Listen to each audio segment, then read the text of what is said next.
ଆସ ଏହି ଐତିହାସିକ ତଥ୍ୟଗୁଡ଼ିକ ବିଷୟରେ ଆଲୋଚନା କରିବା। 1. ସାଇମନ୍ କମିଶନ କେବେ ଭାରତକୁ ଆସିଥିଲେ? ନଭେମ୍ବର 1927ରେ ବ୍ରିଟିଶ ପାର୍ଲାମେଣ୍ଟ ଦ୍ୱାରା ନିଯୁକ୍ତ ହୋଇଥିଲେ ଏବଂ 1928ର ଆରମ୍ଭରେ ଭାରତକୁ ଆସିଥିଲେ। 2. ସାଇମନ୍ କମିଶନଙ୍କ ଭାରତକୁ ଆସିବା ଉଦ୍ଦେଶ୍ୟ କ'ଣ ଥିଲା? 1919 ମସିହାର ମଣ୍ଟେଗୁ ଚେମ୍ସଫୋର୍ଡ ଶାସନ ସଂସ୍କାରର କାର୍ଯ୍ୟପ୍ରଣାଳୀ ତଥା ଭବିଷ୍ୟତରେ ଭାରତ ସାମ୍ବିଧାନିକ ସରକାର ପାଇଁ ପ୍ରସ୍ତୁତ ଅଛି କି ନାହିଁ ଯାଞ୍ଚ କରିବା ପାଇଁ ଆସିଥିଲେ। 3. ସାଇମନ୍ କମିଶନରେ କେତେ ଜଣ ଆସିଥିଲେ?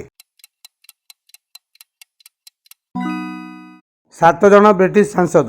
4. ଭାରତୀୟମାନେ କାହିଁକି ସାଇମନ୍ କମିଶନକୁ ବିରୋଧ କରିଥିଲେ?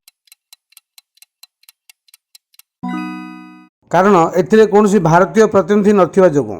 5. ସାଇମନ୍ ଗୋ ବ୍ୟାକ୍ ନାରା କିଏ ପ୍ରଥମେ ଲଗାଇଥିଲେ? ୟୁସୁଫ ମେହେର ଅଲି। 6. ସାଇମନ୍ କମିଶନକୁ ବିରୋଧ କରିବା ଦ୍ୱାରା ଲାଲା ଲଜପତ ରାୟ କି ଦଣ୍ଡ ଭୋଗିଥିଲେ?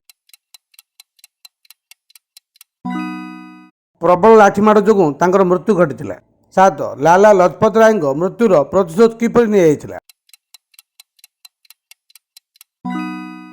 ଭଗତ ସିଂ ଏବଂ ତାଙ୍କ ସାଥୀ ରାଜଗୁରୁ, ସୁଖଦେବ ଏବଂ ଚନ୍ଦ୍ରଶେଖର ଆଜାଦ ମିଶି ସାଉଣ୍ଡର୍ସ ନାମକ ବ୍ରିଟିଶ ପୋଲିସ ଅଫିସରଙ୍କୁ ହତ୍ୟା କରିଥିଲେ।